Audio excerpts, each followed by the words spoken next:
Hey guys, just got done with this amazing podcast.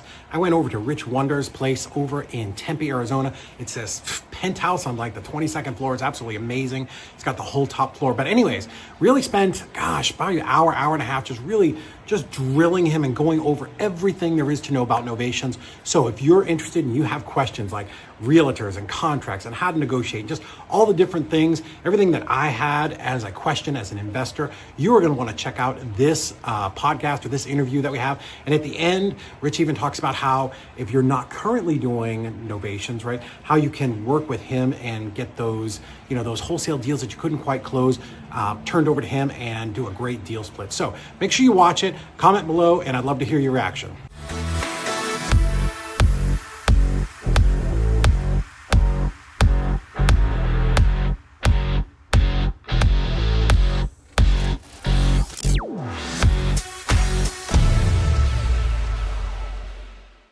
Hey guys, here we are. We are in Tempe, Arizona, which is right outside of Phoenix. And with my boy Rich Wonders, wanted to come by today and hang out for a little bit. Rich is one of our biggest clients and good friends, but we are in his penthouse in the sky here. This is actually pretty amazing. I appreciate you having us over. Yes, good seeing you, man. Thanks Dude, for coming out. So I'm going to tell you, our industry is full of shit. Yep. There are a lot of people that are just not doing any of the shit that they say. But I can tell you guys, because Rich is one of our clients, so we see on the backside that he is actually closing deals and that his students are closing deals. Man, what is the fucking secret? How are you closing these big deals? You have some of the biggest assignment fees of all of our clients. Yeah, well, thank you. It's a combination of things. Novations has been a huge part of it. Yeah. Because it's such an underserved sector, and these are leads that everybody's coming across, and we've just kind of put it out there that these are deals that we love to do, and they're hard, and people send those in, and there's a good opportunity because there's not a lot of competition for them. Okay, well, we need to break this down because I know there are a lot of people who don't have a clear understanding. They see this word Novation, it's in groups, it's like they know it's out there, they know it's a thing. They've gone to ChatGPT and that doesn't fucking help. So be our ChatGPT today. Explain it to us like we're third graders for everybody who does not know, because I believe it's one of the best strategies out there to be implemented. We were talking about that this morning at an event. Novate, our biggest clients who are doing the $1 million, the big money, they are doing a lot of Novation. So talk about the difference between Novation and wholesale and kind of what that is. Yeah. So the big difference with a Novation compared to wholesale is you can sell it on the MLS into a buyer that's using a loan. So this opens it up to retail buyers, not just investor buyers. Nice. So the big unlocks are you can do it in small towns where normally you can't wholesale. Right. A vast majority of our deals are in small towns. Really? Like under 20,000 population. I would say probably at least 60% of them are in little baby towns. I would tell you, when we were running Nationwide Property Liquidators, we would cut those deals loose. Yeah, I'm like, same. Where am I you can't do anything Where with am I them. going to find a cash buyer? Yeah. 80 miles outside of Charlotte, like no guidance. There's no rental business there. Yeah. But people do obviously want to live there. So it does, and it's not if it's a shack in the woods, that's one thing, right? But when I say small town, there's industry there. There's people moving in and out. But there's not an investment opportunity. But same thing. I was always taught that because like when I was wholesaling, we went and tried to get a bunch of cheap leads, and it was all small towns, and we're like, yes, we're going to be rich. We're like, order the jet, we're done. Yeah. Like we got like 25 under contract, and like we sold like one of them. Yeah. You know what I mean? So yeah, that's a huge unlock with that. And for people where their house is in nicer condition, where maybe it's not a fit, they're willing to take a discount, but not at a low enough point for someone to go and rip everything out of the house and replace it with new.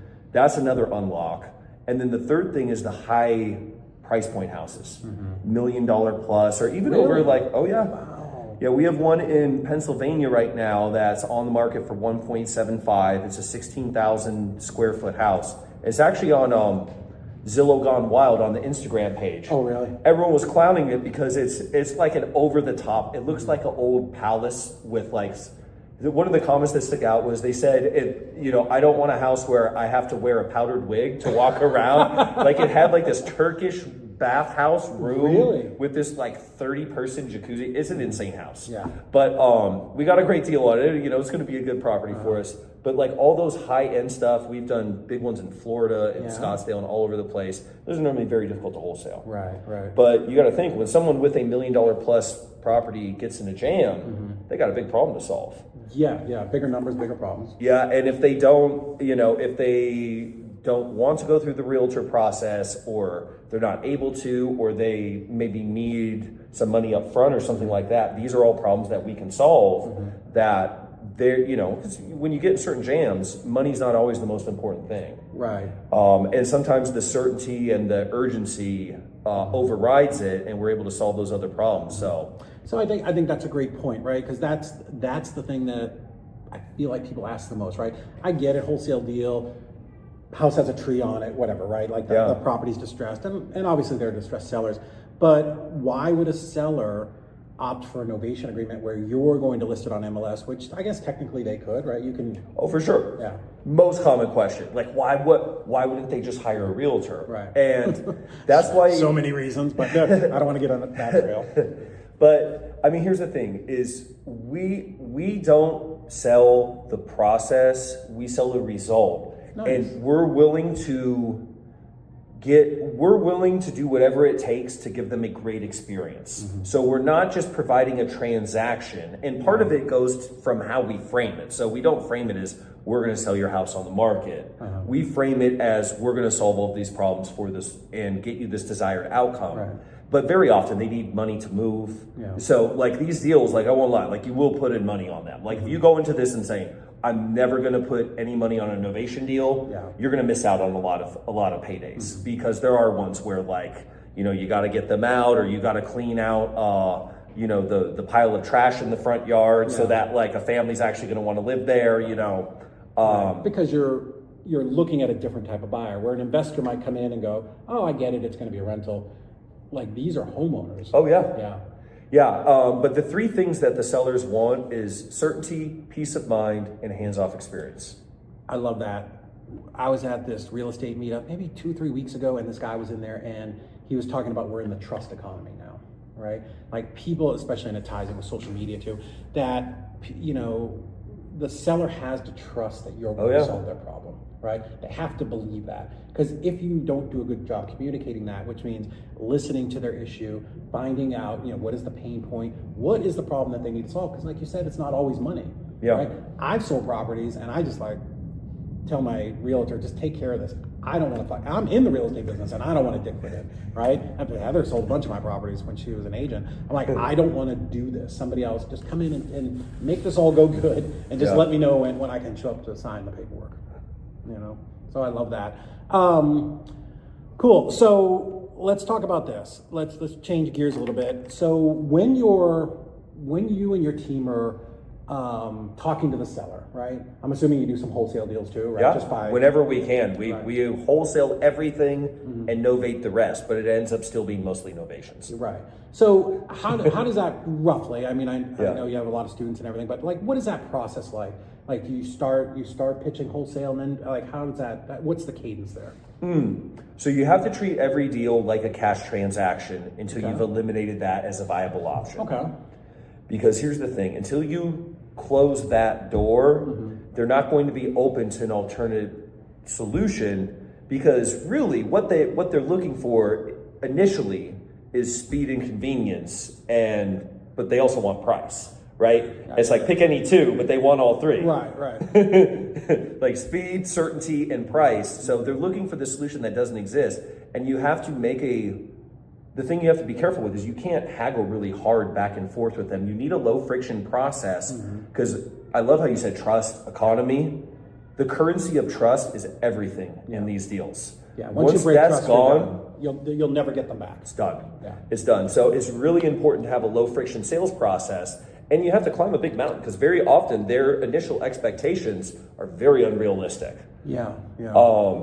So yes, we treat it like a wholesale deal. We have 3 phases. We have the discovery phase, where we try to learn everything we can about their house, their personal situation, their hopes and dreams, their fear and pain points. Right. And we don't negotiate at all during that.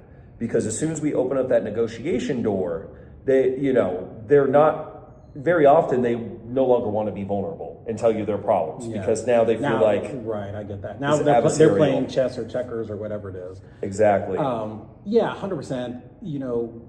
What is their problem? We talked about this earlier, and how can you solve it, right? So the first step is you're pitching that wholesale deal. So you're kind of giving them the quick, fast, dirty, this is the best, maybe not the best, this is the quickest solution for you, right? Cash, boom, we'll close it in a couple weeks, we'll be done. But sometimes, like you said, they want more, right? Which I get, right? And I don't begrudge any seller for ever wanting the most. That's your investment property, or whatever you're doing, your nest egg. So it's cool. So then how do you pivot? What's that transition look like? So the discovery phase, we find out all the info. Right. And then we have a second phase, that's the anchor phase. So I'm not pitching any wholesale. I'm just evaluating it from kind of almost like a customer service angle of I'm just trying to gather all the information. But then the anchor phase is when we start showing them what cash properties are selling for in the area. Yes. My favorite term is, Mrs. Smith, here's what properties like yours in your area are selling at.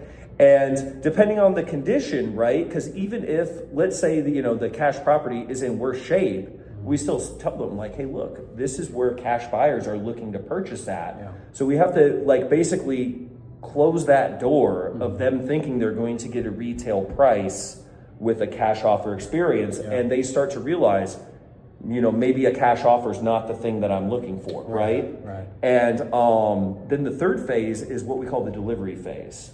And then that's where they learn about Novation for the first time. Okay. So we build tension in the anchor phase, and we use low ranges. We never give them a price. Mm-hmm. We give them a tentative low range. So we're lowering their expectations, but it's kind of like trying to nail Jell-O to a table, right? It's all hypothetical. Right. But then it comes down to the final decision point where we say, hey, look, we have a cash offer we can give you, but I don't think it's going to be a match. Yeah. And the cash offer, if they say yes, I'll buy their house cash, because it's that low where it's it's an easy deal. Yeah.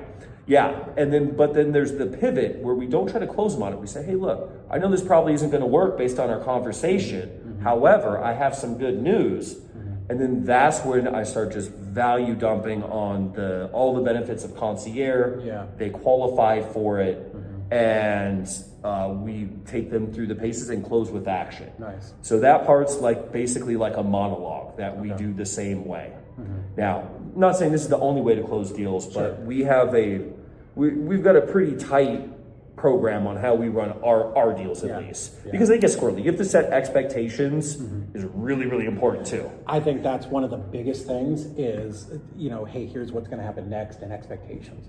Absolutely. Because, everything about what we're doing is foreign to them, right? Oh yeah. We live in this world, we talk about these things all the time, but the seller, they only sell 2, 3, 4 properties in a lifetime, right? So this is like speaking Greek to them, right? So you got to go slow. One thing I like to tell people is when I'm talking to somebody, it's the running game, not the passing game, right? I want to slow things down. And as I'm talking, I want to imagine the thought bubbles above their head, right? I've got to give them time to process that thought, right? Because if I go too fast, they may say yes, but they're just saying yes because they're getting nervous, right? And those are the people that you lose, that goes you down the road. Yeah. And then there's some people too that they just they're nervous that the seller's not going to go along, and they don't know how to phrase things in a way that's agreeable. Yeah. And then that's when you'll get people mad too. And some people, they don't even tell them they're going to put it on the market or anything, and that's really bad because then then they're shocked when they see it pop up on Facebook or Zillow or whatever. So cool. That kind of leads me to this other thing. One thing I always caution people about is using too much technical language, right? Right. Wholesale, novation, subject to, wraps, lease, what I mean? What's your thoughts on that? Because I feel like it confuses people. Oh, absolutely. The only time we say the word novation is when we're reading through it on the contract, because we read through the whole contract word for word. Yeah. But you got to try to phrase things in a way that's relevant to the person you're talking to. Right. So I'm not big. Simple sales and fancy fails, I guess. Is that what it is? Like is that the saying? Yeah. Well, and I've always talked to students and clients. I'm like, don't ever try to show somebody how smart you are. You're going to fail, Yeah. And they don't give a shit, right? Yeah. They don't care that you know all this fancy lingo. They don't understand it, so they're like, in their brain, they're getting in the fetal position, you know, because it's just too much, and they don't get it. And what we do is weird. Think about it. You know, when I first started, we put out bandit signs. Think about this. We go out on Friday night, we put out 100 bandit signs. We buy houses. Call this number. And literally, dude, someone's driving to church, stops and goes, I need to sell my house. Yeah. Like, I just want you to, like, think of the absurdity of what we're doing, right? They call a number, some stranger picks up. Hopefully you guys are picking up the phone, right? They give you some information. They're like, hey, come over and look at my house. Stranger, come walk through my house.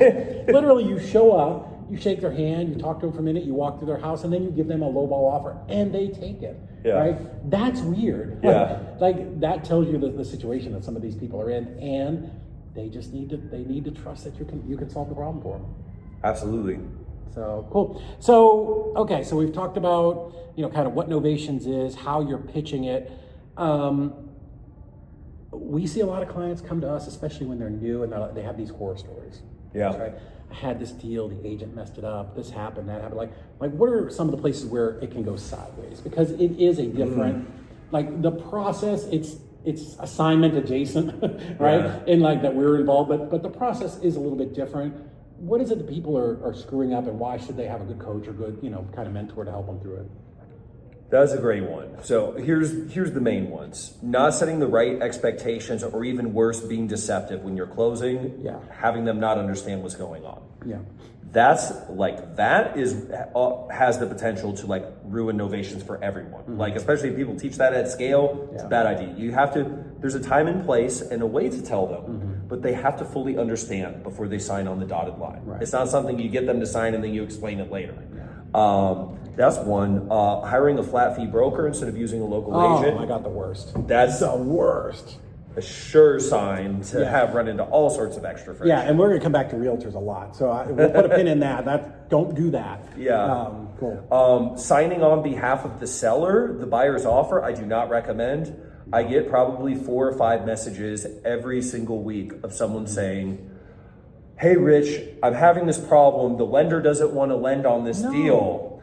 And I was like, did you sign on behalf of the seller? They're like, yeah, I did, but I've got an attorney in fact. And I was like, guys, you can't.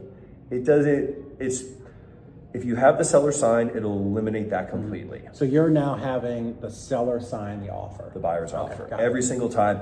And I'll sign the listing agreement with the AIF, but if I get any pushback from the agent, I just have the seller sign that too. Right.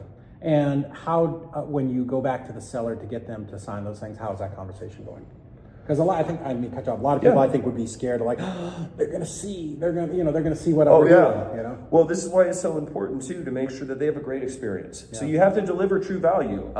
It's like these deals, they're not transactional, they're experiential. Right.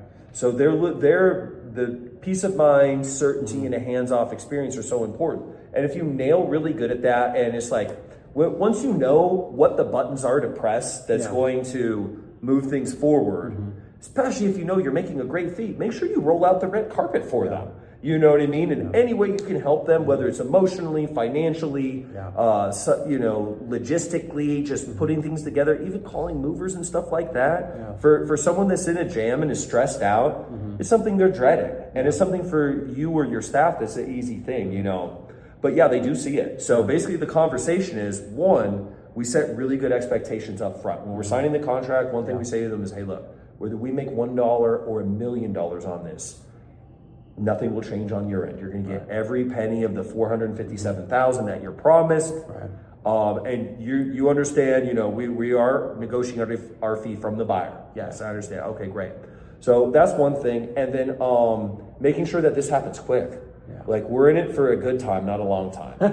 And you make your money on the acquisition, not on the sale. Yeah. You sell it for a discount. Be smart. Like, you got to understand, like, it's the equivalent, and not to use like a criminal analogy, but like, think of it like trafficking stolen goods. Like, you have to get this stuff out of here quick, because given enough time, any seller will learn to hate you. Yeah. if it takes, because you've broken trust, you didn't do any of the things that you said you were going to do. Right? Yeah, because they're like, well, what do I need you for? You're not giving, and especially if you don't give any value or anything, and you don't deliver the result. Right. So you want to move quick because that's normally something that is important for them. And when I say quick, 60 days. Yeah. You know what I mean? But like you don't like I hear some people they're like, yeah, I just do like a 6-month contract. It's like 6 months. Oh, dude, we can talk about some wacky contract shit that we have only fired a handful of clients in our life, and one of them it wasn't illegal, but it was the most unscrupulous fucking thing that I've ever seen somebody do.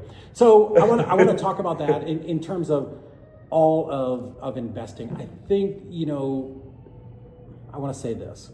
When the market was hot a couple of years ago, there were some arrogant motherfucking wholesalers out there, right? Yeah. Like sellers are going to sell to me, buyers are going to buy. Like people were just out of control, and they were not delivering that value, right? People forget that, they're coaches now. yeah. Like, we do as investors, we do have a place in the ecosystem. Yeah. But it has to be more than just getting someone to sign a contract and then, some buyer is going to magically find you, right? We have to add value to the process. And to me, that, one thing that I always try to preach is like, these sellers are real people. They have a real problem. They're trusting you to get it done, right? Yeah. And your end buyer is trusting you to deliver them a good product. But you do have to do things on the inside and in the middle of that process. You have to communicate with your seller. Maybe you have to clean it out. Maybe you have to cut the grass. Maybe you have to trim you have to do some things, right? We get paid an exorbitant amount of money because, at least the people who are successful, because they will go above and beyond, to make these deals happen. Absolutely. When you put it's like Amazon. They're customer obsessed. Yeah. And that's one reason why they're one of the biggest companies in the world is it's all about just delivering value. Because if you get really good at delivering value, the money always comes. 100%. And when you chase the money and try to see how little can I put out and still get something, it's a race to the bottom. It's true. Yeah, 100%. And there will be parts of the market when, because the market goes up and down, where that will work. But it's not longevity. It's just not going to happen. And people that think like that, they can't keep staff because they're the same way with them. They squeeze them for everything that they're worth. If you're fucking over a seller, you're probably screwing your staff. Oh, for sure. Yeah. For sure. And then, eventually they just get out of the business and they just coach full time and then they just burn through new people. And then they teach a bunch of other people to do stuff wrong, which is why we're in, the regulatory issues that we're having right now. I didn't kind of plan on going down that road, but I mean, there is a war on wholesaling out there, right? Oh yeah. We're working on that report now. It's my God, it just keeps getting longer and longer the more we work on it. But there are unscrupulous people out there that are doing shitty things. Because, the great part about what we do is we are helping somebody who's got a problem, right? Yeah. And some of them are sharp and sophisticated, some aren't. But if you want to take advantage of people, this is the business where you can do it. You will luckily go to jail at some point. Somebody will catch you. But you can fuck people over if that's your plan, Yeah. And that causes all of us problems. Yeah, there's a responsibility that comes with it, especially I hate to say it like this, but the sales tactics we use are so effective that if you wanted to use them for bad, you could do horrible things. So I tell my people, for us, the first core value is integrity. Yeah. I said, this is the one core value that there's no exceptions. If there's any ever dishonesty, malice, anything like that, or purposely harming someone, having bad intentions, it's an instant, we have to part ways. I don't care how many deals you have. I don't care what a nice person you are, because if you're willing to do that to someone else, you'll do that with us. Yeah. And so I'm all for that, because I hate to say it, not to be corny, but with great power comes great responsibility. You know what I mean? I'm thinking Uncle Ben and Spider-Man, right? That's exactly what I had. So it's true. So you have to make sure that you're ethical, because it is true. Also, you can fool some of the people some of the time, but you're not going to fool all the people all the time. Right. And people always get wrecked. And even if it's not the thing that they were actually doing wrong, it'll be some other thing that they get in trouble for. And the Lord has a way of just evening the score. Yeah, man, I'm telling you, in today's environment, the federal government is paying attention. We've seen people get arrested recently. There's a guy in Utah and someone in Dallas. They are watching. They're watching our industry. I'm in a mastermind where last year they brought in this guy who was talking about, is it SEC compliance, whatever it is, truth in advertising and all of those things. Our business, it has gotten big enough and popular enough that everybody's watching. And they do not be the low-hanging fruit that they can just go pick up, right? Act with integrity, treat people right, try to do the right thing. And, just, yeah, don't be a shithead, because Yeah, you're and ruining it for the rest of us. There's nothing wrong with making money, but just make sure that when the people that deal with you, they leave happy. Yeah. That's the most important thing. Yeah, it's okay to make money. Like, you should not feel bad that you're making money. Right? Yeah. I get a ton of hate on Instagram. I don't know about you. Like, oh, investors should die. Fuck the landlords. Oh, yeah, all that crazy shit. Like, we're providing a service, right? Do you think the cook at Olive Garden should die because you paid $22 for fucking pasta? No, you went there for an experience and to get something done, and they provided that. There's that exchange of value. And, a lot of times what we do for investors, or for sellers, a lot of times what we do is their shit is so fucked up, we are the only people that can fix it. Yeah. A realtor's not going to do it. A realtor's not going to go through the chain of title and figure out, oh, we got to go back and find this person to get the sign and do all these things, right? That's what we do as investors, and it's okay to be paid for that. Yeah. They say, hey, anybody can do it, but anybody can't do it. And and we see these sellers, like, if no one intervenes, like, a lot of times, bad things happen. Yeah, they'll lose their house or something. And, it's hard enough. There's so many sellers kind of, especially ones in pre-foreclosure, they sort of put their head in the sand like an ostrich. And, it's crazy. We'll talk to our team, and, somebody sends in a pre-foreclosure and they're like, they can't get a hold of the seller. I'm like, that's who they are. This is why they're probably in those situations. They've been contacted by, debt consolidation and refi people and realtors and investors, and, you just have to break through that and figure out how to solve the problem for them. Yeah, the pre-foreclosures break my heart, man. I'm too tender to deal with those very much. My guys get them sometimes. I didn't love acquisitions when I was wholesaling. I preferred to be on the dispo side and the transactions and all of that. But some of the stories are just absolutely, heartbreaking, of, kids in jail, someone's in the hospital, like just the stories. And if you do this long enough, you'll hear everything. Cool. So anyway, we've talked about a lot of stuff. I do want to go back a little bit. Again, this is another thing that is asked a lot. In fact, it came up this morning at an event where I was at, is the difference between attorney in fact and a power of attorney. Like, that is, there's only a couple of reputable people that really teach Novations. You are certainly the biggest one that comes to my mind, but maybe out of the 3 people in the country who teach it, this is probably the place where there's the most difference between everybody, right? So I think you know which plan I'm on, but let's talk about the difference between an AIF, which is an attorney in fact, and a power of attorney. Like, what are the uses for both, and the difference, and which one do you prefer?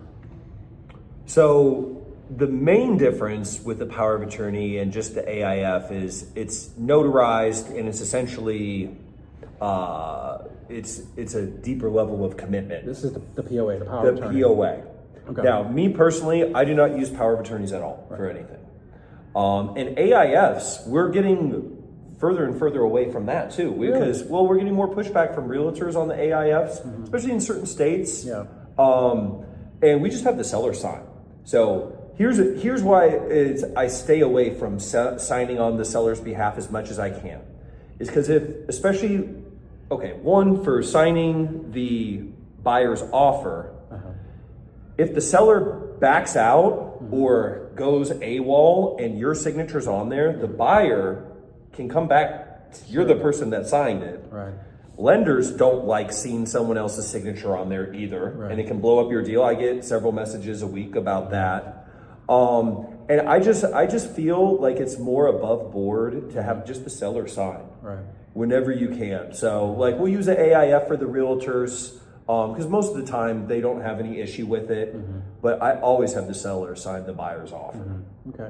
And where would you ever use a POA, or what are people teaching the use of that power of attorney is? So they're leveraging it so that they can sign everything on the seller's behalf. Yeah. And the pitch is, well, so that they don't have to deal with anything. But the reality of it is they don't want them to see how much the person's making, or how much higher that offer is. And the issue is a power of attorney is supposed to, and again, I'm not an attorney, just like full disclosure. But to my understanding is they're supposed to be a disinterested party. Yes. So you're signing all these power of attorneys for these people that you have no relation to. You know what I mean? Yeah. And just done at scale, it turns into this big mess. Right. So I try to think like, okay, if everybody that did Novations did them this way, is this good for Novations or bad for Novations? Kind of like Elon Musk says, like, does this shorten the time till we get to Mars or lengthen it? Right. So I'm always trying to stretch out these Novations as long as we can because they're so profitable and they're good when you do them right. So that's that's the big reason I don't use the power of attorney, and logistically it's a pain. It is. I think that's one of the biggest things when the AIF first came out was, if I'm dealing with Mrs. Smith in West Virginia and I'm like, hey, I'm going to send somebody to your house and they're going to notarize everything like that. It feels a little weird and a little icky. And I think you're adding an obstacle there, right? Oh, absolutely. And then again, we were talking earlier about, having too much control. I know there are people that teach this, like, hey, sign all the documents and then like I'll disperse funds at closing, and that. Oh, that's really scary. That's some attorney general type of stuff. Yeah. And then, because we own a title company, the one thing that I've learned is title companies do not like a power of attorney.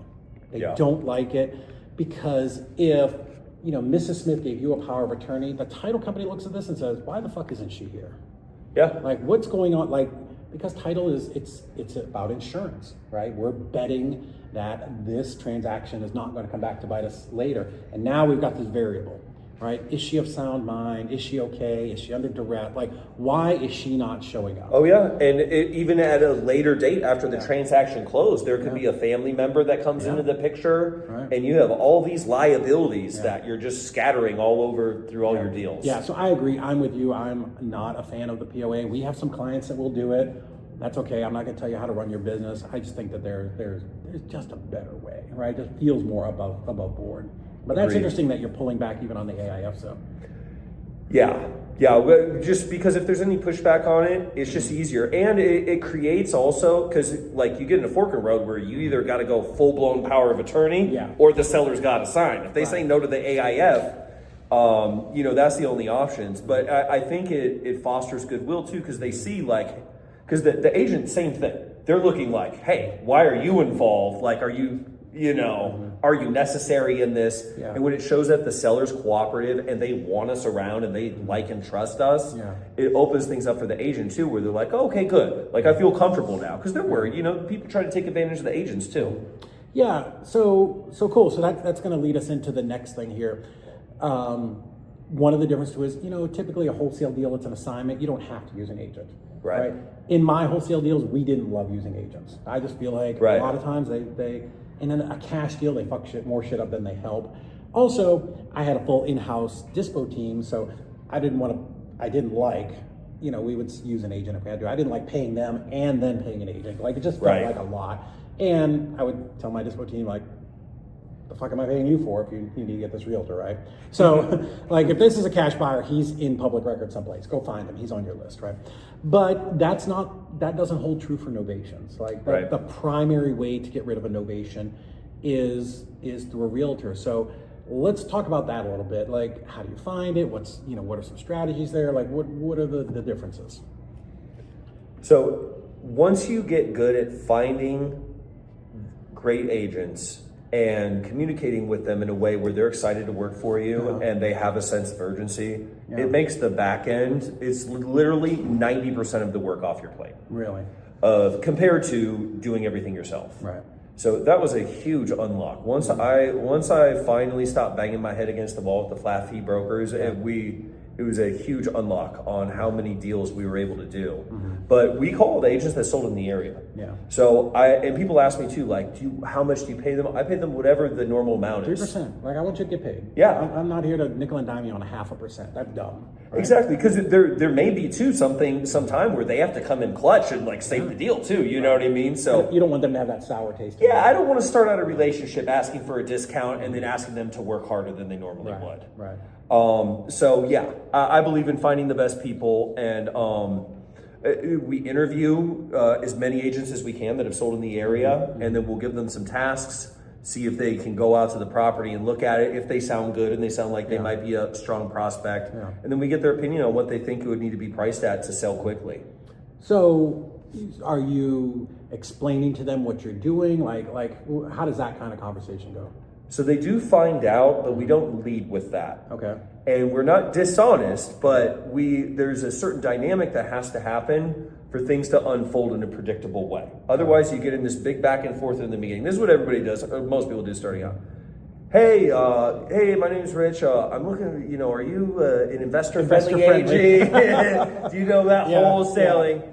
And then they basically, they get stuck with the agent that will have them. And normally that's a great word. The investor that will have them, right? Yeah. So it's rather than you having your pick of the litter, you get whichever one picks you. And normally it's someone that doesn't have a lot going on. Yeah. And they've got time to be watching stuff on wholesale and stuff. They're like, oh yeah, I've heard about that. And So with a retail sale, like how most of these novations are, it is important that you just have a regular retail agent, because they're going to be able to interface with the retail buyer's agents. Right. They know the different dynamic, because like Dispo's like a B2B and a Novation's like a B2C. Right. So you need the two professionals in the middle. Otherwise, you're that other person. Yeah. And the fact of the matter is, it's just a local person that's been doing this and is competent. They're going to be way better than you, just because it's a specialized knowledge. Like, I don't know what's going on in Ohio right now and how, you know what I mean? All the nuances of the neighborhood and this. It's such a hack. And the fact that you don't have to pay them until the deal closes. Is like, you get like, there's not very many things, like there's not very many things where you can deal with a professional that has doing this for years and they only get paid for the result. Normally you pay up front for professionals. Right. And you find that they can do everything. They can go take pictures and videos and do all of the different things. You're not having to outsource that, and it's just knocking all those things off the list. It's a whole department gone. Like my company just consists of sales leaders, salespeople, and salespeople in training. Right. Well, we've got one dispo guy now because we're doing more deals. Right. So, but on the Novation end, like we ran it with no dispo department for the whole time. Really? So you don't have one person that kind of coordinates with all the agents, or you just do it? We tried it. We tried it with like 3 different people, and they were all sharp people. It's just we never found a way to make it work. And I've heard a lot of people in my training and just on the internet and everything where you hear them, well, yeah, we've got this all part, but I've never seen anybody make it work for an extended period of time. Now, maybe there is someone that's doing it, I just don't know about them. Yeah. But what we found is the best results for us is my closers work the deals front to back. And the issue with the Novations is a big part of it is keeping the seller happy. Right. And the person that made the promises is the best person to fulfill the promise. Be that point of contact. And then they're the hero of the story. And then also, too, at the end, when they see we had this higher offer, they've got Johnny, the closer, that's been working with them the whole time. Right. They understand Johnny's not making the difference, but Johnny's making a cut of that, and they want to see Johnny make the money too. So they feel better about it because they have a relatable person that's been helping them that whole time as well. So it fosters goodwill, because if they're doing a good job, they're keeping the seller happy. So, we've tried it, like having, like someone that's just like customer care or something, but we were never able to make it work because too many hands on the pot. It's such a high level skill too. It's harder to keep them happy than it is to close the deal. Yeah. So the person that you would have to hire to keep them happy would have to be better than your closers. And then at that point, you may as well just make them a closer. Right, I get that. And that's a big part of what we do with our transaction coordinators do is, my God, just massaging them and babying them and keeping them in the step. So we can definitively say, fuck flat fee listings. Like, do not do it. Yeah. I don't know of anybody that's a high volume client of ours that depends on that. Yeah. Here's the only exception. A cash deal that's vacant. Yeah. Oh, it's just more exposure. Yeah. But anything with a retail buyer, it's foolish. Yeah. I think the lesson there is trying to do your business on a shoestring budget. Like, if you want great results, you're going to have to pay professionals. Oh, yeah. If you want a great coach, you're going to pay for that. You want great transactions, you're going to pay for that. Trying to do things with a fucking $3 an hour VA in the Philippines is going to get you $3 results. Like, I get it. Some of them are great, but for certain tasks, I don't want the ice cream man operating on my heart. Yeah. I want the best, absolute best professional. So we've talked about finding them. Definitely not flat fee. That's terrible. Right. Are there any? I want to get back to this because you briefly touched on it. Like pricing. Like when you're looking at it, that you say to your agent, what can this sell for, right? Some version of that, and then they come back with a bunch of stuff. Like, how do you look at that and try to evaluate that so that this thing sells quick, right? Because we're on the clock. Right. Well, it all starts with a really thorough discovery phase. So we get pretty granular, and we learn that the hard way, because in the beginning, we weren't as focused on that. But getting the best lay of the land first, but understand still, until you have a couple realtors physically go to the house, you got no idea what's going on in there. And your numbers are all preliminary, because it's very often that we get in there and we'll find things that we were not anticipating. Either the seller didn't know, the seller hid it, whatever the case. So, but that's also one reason too why we negotiate very deep. So maybe it's, most of the time, knock on wood, it's like, okay, we thought we were gonna make 70. This is gonna be like 40. You know what I mean? But we keep that in mind. But yeah, getting the realtors to go in there, and I'll get several different realtors' opinions on where they think it needs to be priced. That's part of actually my realtor pitch, where it's like, hey, look, I'm looking to move quick on this. I should be making my decision the next 48 hours on who I'm signing listing docs with.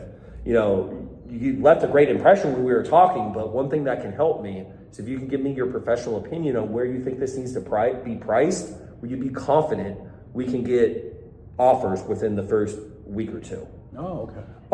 And then most of the time they'll say, well, hey, can I get access? Can I get in there? It's like, yeah, I can set that up. And then I'll just send them through my notes. I'll be like, hey, look, I'm going to email you over all the details I have about the property.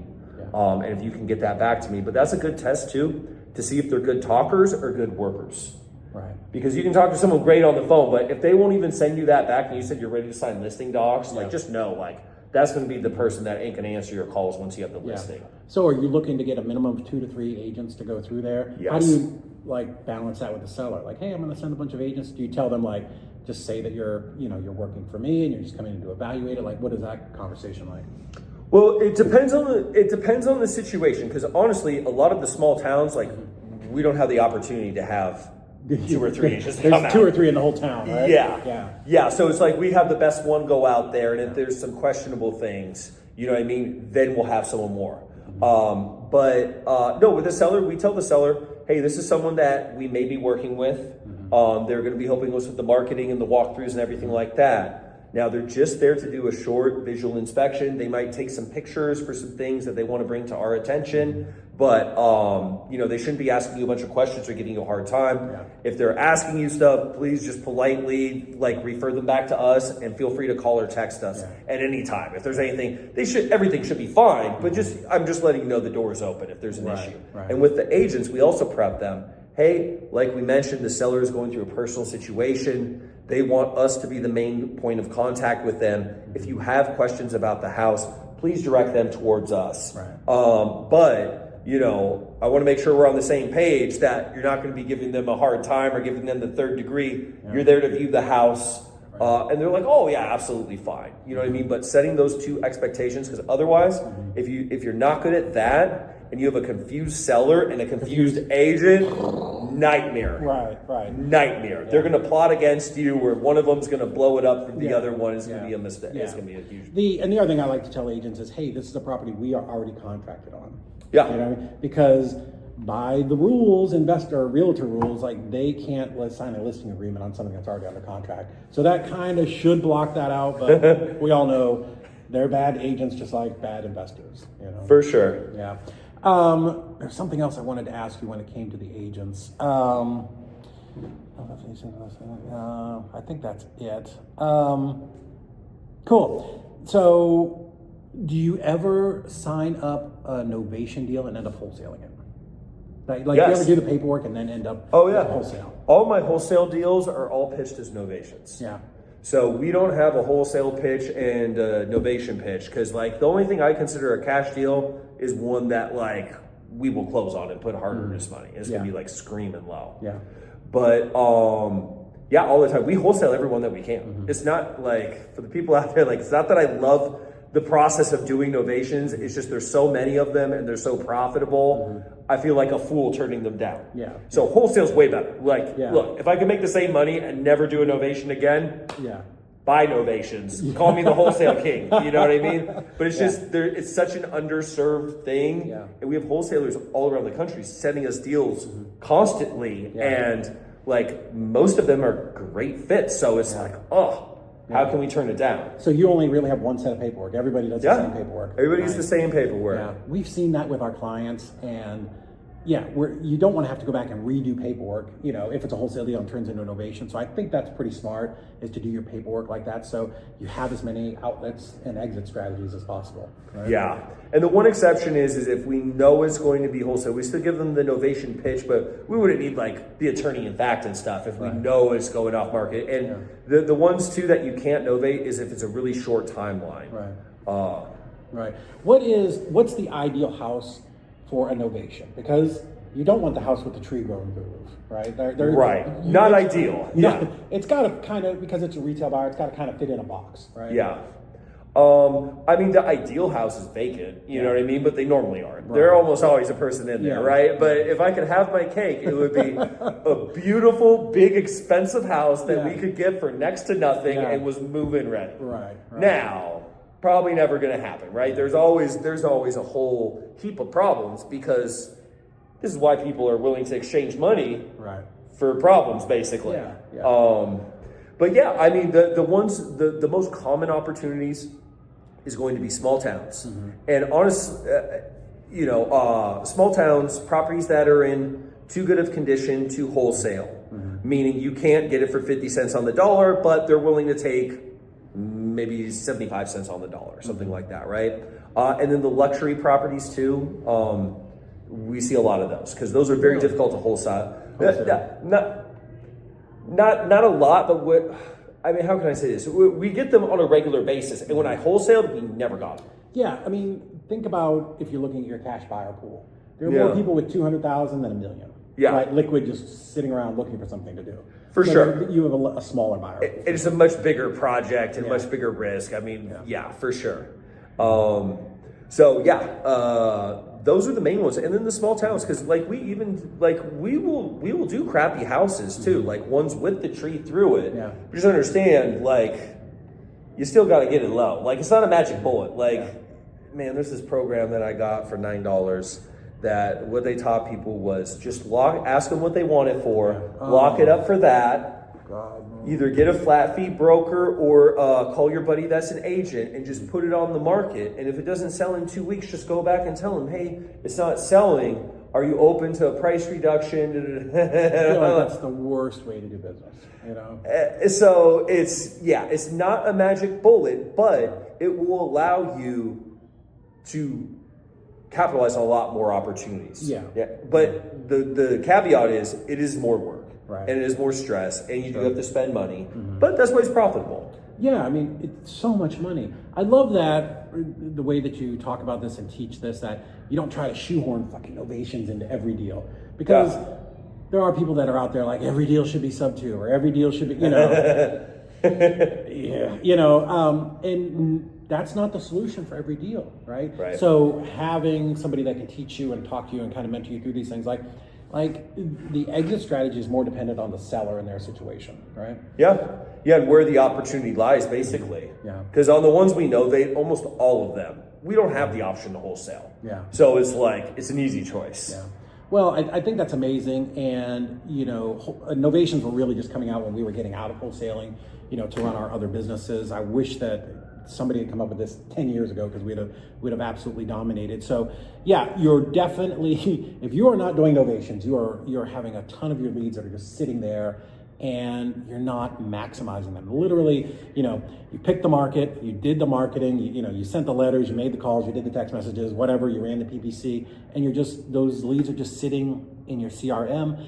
And you're maybe hopefully following up with them, but you can't get it to a number where it makes sense for wholesale, right? So you need to learn Novations. If you don't want to learn Novations, we have something for you, right? Rich, you think you can work with them and kind of do some type of a joint venture? So we have the biggest joint venture operation for Novations in the world, as far as I know. We close a lot of them, I know. But and here's the thing with Novations. I would just say this for everybody, it's kind of the halfway point between fix and flipping and wholesale. right? And just understand, if you're not set up to do these, like if you're going to go on to Novations, you got to go deep. It's not something you can casually do. You can't dabble.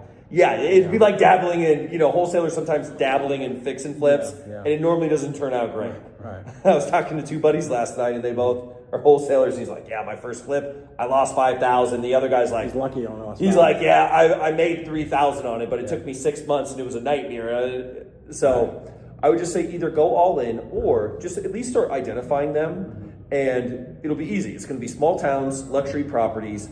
The most important thing is the motivated seller. They need to want to sell, need to sell, they're going to sell. Right. And basically, you just take them through a discovery phase where you figure out everything that's going on, find out all the condition. You can submit it to novationjv.com. Okay. Someone from my team reaches out to the wholesaler, and we show them how to connect us with the seller on a 3-way call. So they don't need to tell the seller about Novations. They don't have to say anything about us. Go through your normal info gathering process and leave them waiting for a final decision. Just tell them, hey, we can get back to you in a day or two. Right. And then we handle everything for them. And they get 40% just for connecting us with the seller.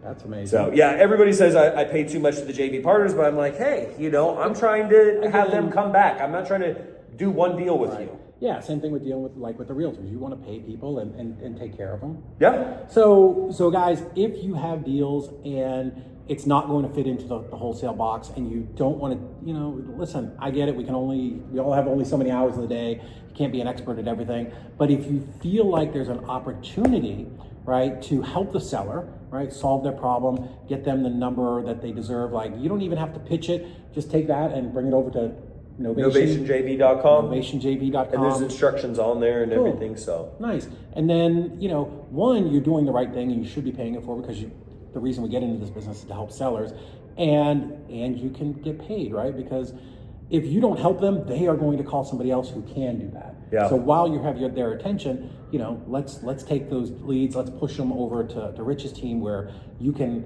get paid on them and honestly not have to do any work. I mean, that's pretty amazing. So I would highly recommend that you guys do that, because, at the end of the day, we want to help as many people as we can, and make a bunch of money. What deals don't you want? Like, my contract runs out tomorrow. Yeah. On market. Yeah. If it's already on market, probably ain't gonna be fit for us. For sale by owners. Yeah. If you've completely burnt the seller and you've lied to them, then your warm handoff's probably not going to be very, very helpful for us. But we still might be able to salvage it just from advance. But really the only other thing is, like we were talking about, the shack in the middle of the woods, where there's more bears than people. Those are tough ones. But other than that, I mean, as long as they want to sell and they have problems to solve, that's a conversation worth having. Nice. Because we never know. And we try not to prejudge stuff, because, I mean, I consider myself pretty good, and I've done some deals, but I'm wrong too. You know what I mean? Ones that I think that are going to be awesome aren't, and ones that I think that are going to suck end up being much better than I thought. Yeah, it's weird. You just got to get up to the plate and keep swinging every single day. Yeah. So cool. So novationjv.com. Yep. Submit your deals. Get them over to Rich. Let his team of just absolute rock star experts get those things closed. So that would be great. Last question, kind of a little bonus question. When you have a seller who comes to you, and maybe it's an expired listing, it was already on, was listed, how do you approach those? Because clearly, if it was listed at 200,000 and it didn't sell, that's not the number. Yeah. So what's a little bit of like, what's that kind of conversation? Yeah, that's a tough one. I want to have them just walk me through that whole story, both for me to understand, right? But also for them, so they can kind of relive it and see what they tried before that didn't work. Right. You know what I mean? So we can kind of identify the specific pain points, and then we basically have to reverse engineer what's going to happen in order to have a success this time, which basically is going to be a much lower price. Yeah. So at the end of the day, yes, we can take those on, but we have to be able to list it for much less than what it was on before. Right.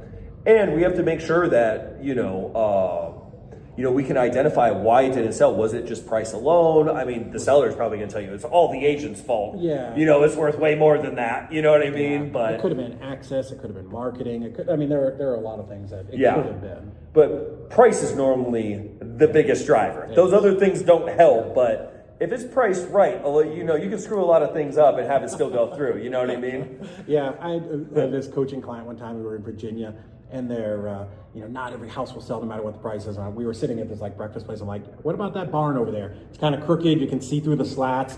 You know, like a 100-year-old barn. Yeah. Would you buy that for $1? Yeah. Okay. Well, price will solve everything, right? There is a point where, you know, that can fix it. But, you know, if you're going back to market, you've got to overcome all the other agents who've already looked at that property, right? So you've got to come back with a little bit of shock and awe. And, you know, and I think it's good to walk the seller back through what were those pain points. Yeah.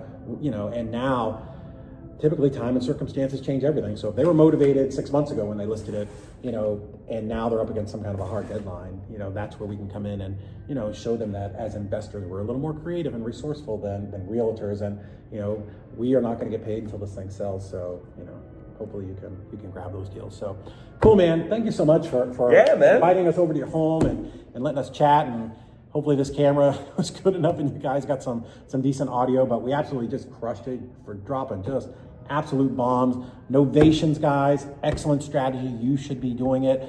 I will tell you, our coordinators are not going to teach you how to do fucking novations. We are not coaches. That's not our thing. We refer people continuously, you know, back to Rich, because I feel like you've got just one of the best processes out there. I've heard you on the phone back, you know, when you were at another place, and I would definitely say you're probably one of the top 5 guys I've ever just heard on the phone. I think your pitch and delivery and everything is just absolutely amazing. So thank you. I can't endorse Rich enough. So cool, man. Thanks, brother. Appreciate it. Always a pleasure, man. Yeah.